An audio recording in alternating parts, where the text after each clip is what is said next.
Bonjour, aujourd'hui je vais vous parler d'un autre livre de Mika Waltari au Jardin des Livres, L'escolier de Dieu. Alors, avant de rentrer dans le détail de cet ouvrage, je voudrais vous redonner quelque chose de très particulier qui concerne l'écrivain finnois Mika Waltari. Si vous avez regardé les autres vidéos, il a écrit Sinou l'Égyptien, il a écrit L'Étrusque, il a écrit Le serviteur du prophète, L'escolier de Dieu, Jésus le Nazaréen et Rome. Ce sont des livres historiques. Mais je me suis rendu compte qu'il y avait un dénominateur commun, toujours chez Waltari. C'est toujours le passage d'une ère à une autre. Alors, c'est assez étonnant. Alors, par exemple, commençons par Sinou l'Égyptien, qui est son livre le plus connu. Sinou l'Égyptien commence exactement en 1320, me semble-t-il, à l'époque de Néfertiti et du pharaon Amenophis IV. Alors pourquoi c'est une époque charnière? Tout simplement parce que c'est une grande révolution qui arrive à ce moment-là en Égypte. Le pharaon Amenophis IV, qui est épileptique, décide que le dieu millénaire égyptien, le dieu Amon, le dieu des dieux, eh bien, n'est plus le vrai Dieu, et il dit il n'y en a qu'un seul, c'est la naissance du monothéisme, c'est très intéressant, c'est Aton, le dieu soleil. Vous allez d'ailleurs, si vous allez au Louvre, vous avez des statues absolument incroyables d'Amenophis IV, vraiment intéressantes. Et alors, justement, Waltari décrit le passage, la cassure, c'est une cassure. Et ce sont des cassures qui sont toujours avec une... il y a toujours une révolution au milieu qui marque cette cassure. Et donc ça montre la guerre civile qui a emporté les Égyptiens, les partisans du dieu Amon, contre le nouveau dieu de ce pharaon un peu hérétique, on va dire ça comme ça. Là aussi, Mika Waltari montre bien à quel point il suffit qu'il y ait juste un personnage qui soit révolté ou qu'une idée un peu nouvelle pour que l'histoire se mette en marche et se réécrive toute seule, ou le destin, qui sait.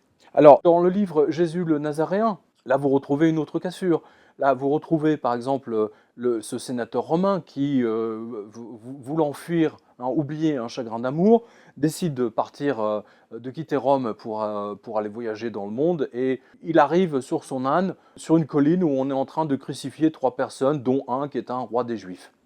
Donc là aussi, Waltari montre le grand changement qui intervient, donc c'est la naissance du christianisme, mais surtout pour nous, le changement de calcul du temps, puisque aujourd'hui tout est calculé, tout ce que vous avez sur vos reçus de carte bleue, bancaire, EDF, etc., c'est 2013 après Jésus-Christ. Voilà. Donc Waltari a décidé de traiter ce moment-là très précis où le monde change d'air. Dans le livre cousin de Jésus le Nazaréen, Rome, dont vous pouvez voir la vidéo, là aussi, là c'est véritablement la naissance du christianisme global.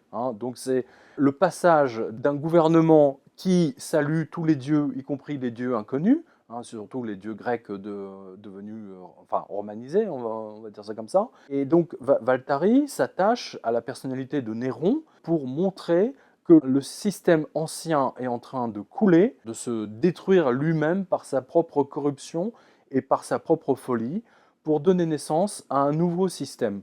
Toujours donc le passage d'une ère à une autre. Dans Le serviteur du prophète, que j'aurai l'occasion d'aborder, là aussi c'est intéressant, c'est une ère nouvelle, on va dire dans l'Europe centrale, puisque c'est la naissance de Soliman le Magnifique, c'est-à-dire que c'est l'empire musulman qui prend le pas sur Istanbul, la chrétienne. C'est toujours la rupture, il y a une rupture d'une ère à une autre, je me répète un peu, j'en suis désolé, mais c'est très très important pour comprendre celui-ci, l'escolier de Dieu, puisque à nouveau, donc là aussi c'est un pavé à la Waltari que vous ne pourrez pas lâcher, vous ne pourrez pas le lâcher, ça je vous le garantis, parce qu'il traite d'une révolution absolument phénoménale, la révolution de Luther, l'arrivée du protestantisme. Alors, je vous lis brièvement le résumé du livre. Alors, comme à son habitude, Mika Waltari prend toujours un personnage secondaire, enfin du moins apparemment. C'est un personnage secondaire, comme dirait Raymond Aron, qui est un spectateur engagé. C'est un témoin engagé dans son temps. C'est un témoin avec du factuel. Hein, c'est pas le truc d'historien qui vous expédie 15 ans d'histoire juste en une ligne. Alors, étudiant à la Sorbonne, avant de devenir l'espion du roi de Danemark, le destin du jeune catholique Michael l'emmène au cœur d'une forêt allemande où il rencontre une guérisseuse qui va définitivement l'ensorceler avec ses potions magiques. Mais en 1520, le Vatican veille et le jeune homme découvre le visage le plus cruel de l'Église. Écœuré par Rome et ses méthodes barbares, Michael se joint alors aux paysans révoltés allemands, rencontre un certain Luther et assiste en témoin privilégié de l'histoire à la naissance du protestantisme. Et c'est en compagnie du médecin Parcells que le destin va lui permettre de venger sa femme. Alors, ce livre, L'escolier de Dieu, c'est un... Là aussi, c'est vraiment un livre assez unique parce qu'il y a plusieurs choses qui se mélangent. D'abord, il y a comme vous l'avez entendu, la naissance du protestantisme. Hein. Donc il y a les révoltes des paysans allemands qui vont amener Luther à coller sa fameuse lettre sur le portail de l'Église. Ça, c'est une chose. Mais la chose la plus importante, c'est la vengeance. Ce livre est le livre de la vengeance. Ce livre vous montre que le destin est toujours plus fort et que si vous ne suivez que votre cœur, que si vous ne respectez que vos émotions, eh bien, le destin vous vengera. C'est la grande leçon de ce livre. Alors, pourquoi la vengeance ? Alors, je ne vais pas vous révéler, ce serait un peu dommage de vous révéler les tenants aboutissants du livre, parce que c'est le livre, je pense, le plus émotionnel de Valtari. Michael, le jeune Michael, rencontre une guérisseuse qui va définitivement l'ensorceler avec ses potions. En fait, il rencontre une rousse, après avoir été dépouillé par des brigands. Alors, c'est intéressant. Pourquoi ? Parce que si vous allez à Clichy-sous-Bois, me semble-t-il, Clichy-sous-Bois, bien avant que Lourdes arrive, était le plus grand centre marial en France. Il faut le savoir. Cela remonte, je crois, au XIVe siècle, où justement, des marchands, ils étaient 3 marchands, se sont fait dépouiller par des brigands dans une forêt pas très loin de Paris. Et les brigands les ont attachés à des arbres. Et donc, bien entendu, il n'y avait personne. Et donc les brigands les ont laissés abandonnés là, et les marchands, eux, à un moment donné, se sont mis à prier la Vierge, tant et si bien que quelqu'un est arrivé et les a déliés. Et ils avaient fait le serment de construire une chapelle en l'honneur de la Vierge pour la remercier. Donc d'où le célèbre sanctuaire de Notre-Dame-des-Anges à Clichy-sous-Bois, hein, qui bien entendu a été... sérieusement abîmé par les différentes municipalités qui sont passées par là. Mais enfin bon, si vous habitez Clichy-sous-Bois, hein, vous pouvez y aller quand même. Je crois que l'église est toujours là. Donc, Valtari a utilisé cette même histoire pour Michael. Il se fait dépouiller par des brigands, il se retrouve tout nu, assommé. Et là, en même temps, une guérisseuse, parce que n'oubliez pas à l'époque la médecine, hein, c'était la médecine de Molière, hein, même bien avant, et les gens utilisaient surtout les guérisseuses, hein, les rebouteuses, etc. Et donc là c'est une, on va dire rebouteuse, qui utilise les plantes, qui est une maîtresse qui maîtrise parfaitement son talent, prie pour que Dieu lui envoie un homme.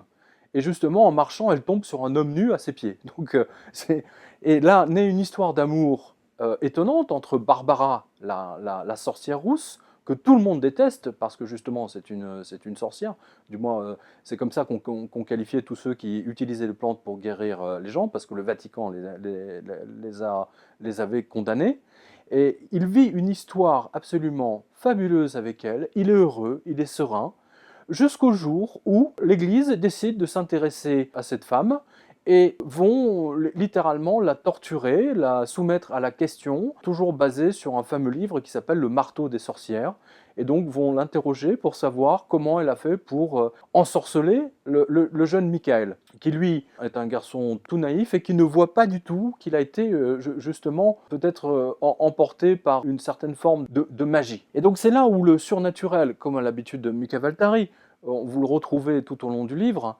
et Michael va vivre en même temps que les révoltes paysannes qui parcourent l'Allemagne de l'époque, et surtout Luther, hein, qui va se révolter contre l'Église, hein, contre Rome, et va coller donc sa fameuse lettre de revendication sur le portail de son Église, et qui fera trembler le Vatican des années plus tard. Ça sera là aussi à nouveau, comme on le voit avec Valtari, le passage d'une ère à une autre.